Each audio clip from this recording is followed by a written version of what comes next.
Welcome back. This is Laura McGee with Leave Strong Divorce Services. Today we are going to be talking about how to fill out the budget worksheet on my website. So you will find yourself back on the form section of the website and scroll yourself all the way to the bottom.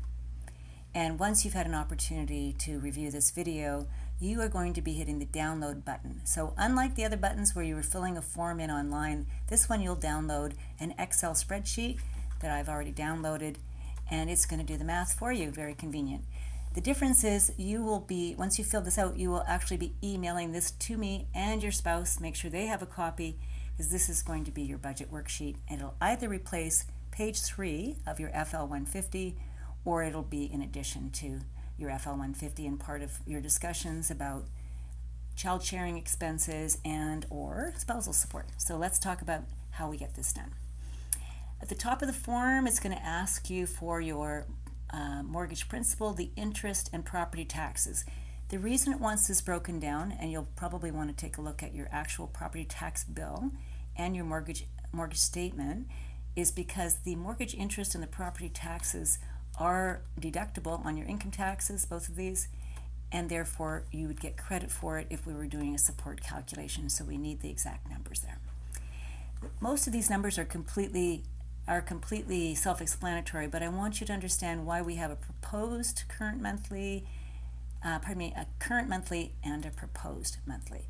So current monthly are typically for people who have not moved out yet or who are trying to describe what the lifestyle of the marriage was.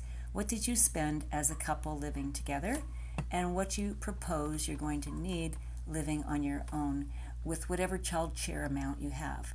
So if I assume, for example, that you're 50-50 child sharing, when you come to do groceries, you'll have a grocery bill, what you spend now as a family, and maybe you spend, let's say, $1,000 a month feeding your family of 4.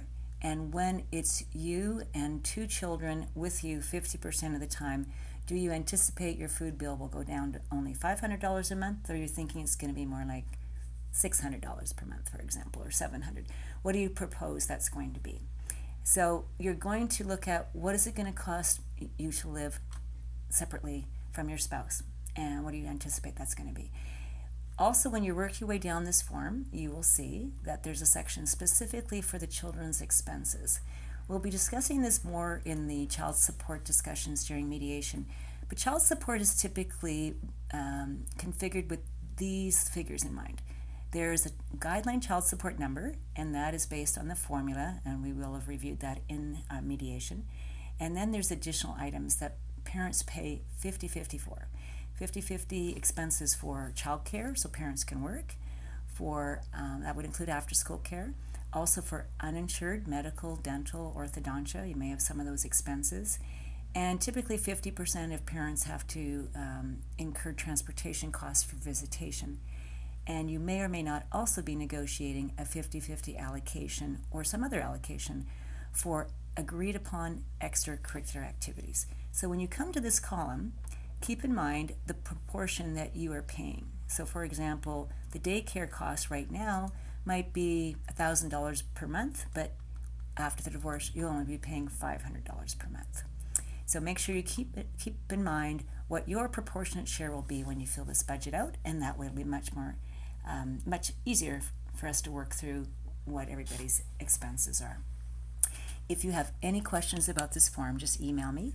It's Laura McGee at leavestrong.com. I look forward to meeting with you shortly. Thank you.